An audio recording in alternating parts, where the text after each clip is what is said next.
This is not only the gift store, I call it the information center as well, because anybody who walks through our door, I want them to have a Bigfoot experience and to walk away with some more information than what they came in with. We're more than a shop. Even this section, this is the free area.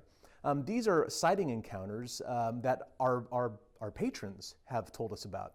Now, we primed the pump with about a dozen or something of the most recent sightings that we were aware of. But since then, each one of these pins represents someone who came into the store and told us about their encounter with the Sasquatch. Skeptics very often say, well, how come people don't see him more often? And I'm thinking, well, I mean, maybe obviously I live a strange life in this island, called Bigfoot land. But I mean, you can hang out in the shop for an hour and a half and probably hear a half dozen stories on a good Saturday. Wow.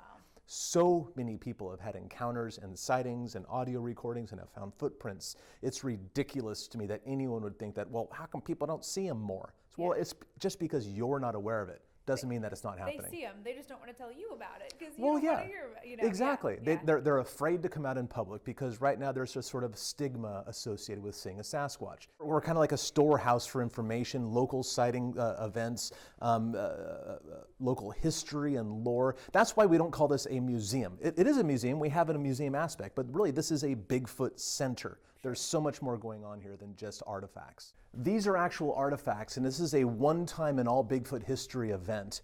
Back in February of 2018, I got an email from a woman saying, hey, footprints found today. And I'm always interested in footprints because footprints, just like any other wildlife biologist might be interested in them, because the footprints tell a story about the animal that left them. Right. In this case, it was very peculiar. This has never happened before.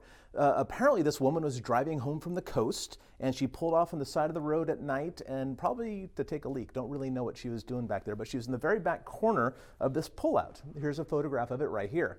As you can see, there's a futon mattress back in there. On the futon mattress were these large, muddy footprints. And she goes, oh my God. And so I got one of my contacts, this great Bigfooter named Chris Minier, who lives down outside of Eugene. Hey, you got to go find these. And long story short, he eventually found them and he cut them out of the mattress itself. These are the actual footprints that he cut out of the mattress. I mean, I call it Bigfooting, but really Bigfooting belongs into a much larger field called cryptozoology. Cryptozoology is split up into two words. Crypto means like hidden, it's from the Greek, and zoology is the study of animals. So the study of hidden animals, which is really the study of undiscovered animals. And new animal species are discovered monthly. Most of them are small, like strange frogs from Peru or something like that. But every once in a while, you get amazing finds. For example, a type of orangutan was discovered in 2017. 2017, 2 years ago, a brand new species of orangutan was uncovered in Borneo. Wow. Yeah, that's phenomenal, right? Amongst Bigfooters, I'm probably best known as having a large cast collection, footprint and impression cast collection. Okay. Between Dr. Jeff Meldrum and I, we by far have the largest collections in the world.